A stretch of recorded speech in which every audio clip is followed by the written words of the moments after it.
Here's an interplanetary botany discovery that took college students and not NASA scientists to find. Hops, the flowers used to add a pleasant bitterness to beer, grow well in Martian soil. I don't know if it's a practical plant, but it's doing fairly well, said Edward F. Guinan, a professor of astronomy and astrophysics at Villanova University. Last semester, 25 students took Guinan's class on astrobiology, about the possibility of life elsewhere in the universe. The laboratory part of the course, the students became farmers, experimenting to see which crops might grow in Martian soil and feed future travelers there. I was trying to come with a project for the students to do, a catchy project that would be fairly easy, Guinan said. I kept telling them, you're on Mars, there's a colony there, and it's your job to feed them. They're all depending on you. Erosion is revealing surprising amounts of water ice on Mars. Guinan presented the findings Friday at a meeting of the American Astronomical Society in Washington, D.C. But let's back up. Soil from Mars. Of course, no one has yet brought back anything from the Red Planet, but spacecraft like NASA's Phoenix Mars lander have analyzed Martian soil in great detail.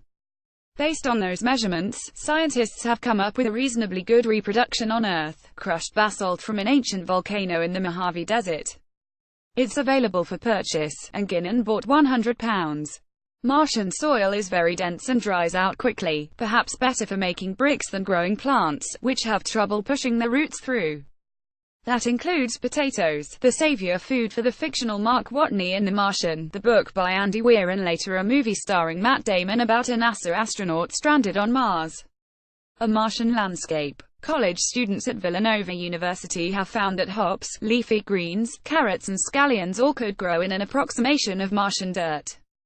NASA Cornell via the New York Times. For the most part, the students chose practical, nutritious plants like soybeans and kale in addition to potatoes. Some added herbs like basil and mint so that astronauts could enjoy more flavorful food on the solar system's fourth world. And one group chose hops because they're students, Guinan said.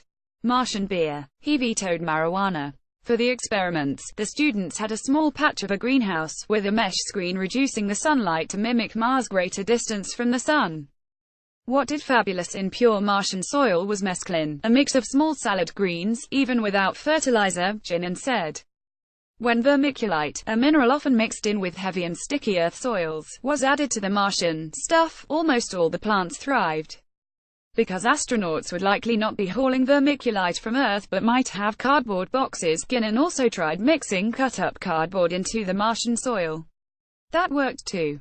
Space colonization is coming and Alaska could be its model. One group of students hypothesized that coffee grounds could similarly be used as a filler to loosen up the soil. They figured the astronauts would be drinking coffee anyway, and coffee would also be a natural fertilizer.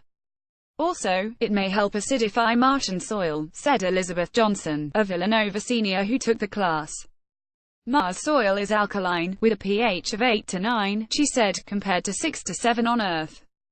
We think the coffee has a lot of potential, Johnson said. Her team's carrots, spinach and scallions sprouted quickly in the mix of coffee grounds and Martian soil, initially growing faster than even plants in a control planter of earth potting mix. Earthworms crawl around in a pot of simulated Mars soil in arugula plants. College students at Villanova University found that hops, leafy greens, carrots and scallions all could grow in an approximation of Martian dirt. Wageningen University research via the New York Times. Guinan is not the first to try growing plants in Martian soil. 5 years ago, Wiggo Wamelink, a scientist at Wageningen University and research in the Netherlands, had the same idea, a way to combine his work, ecology research, with his interest in science fiction.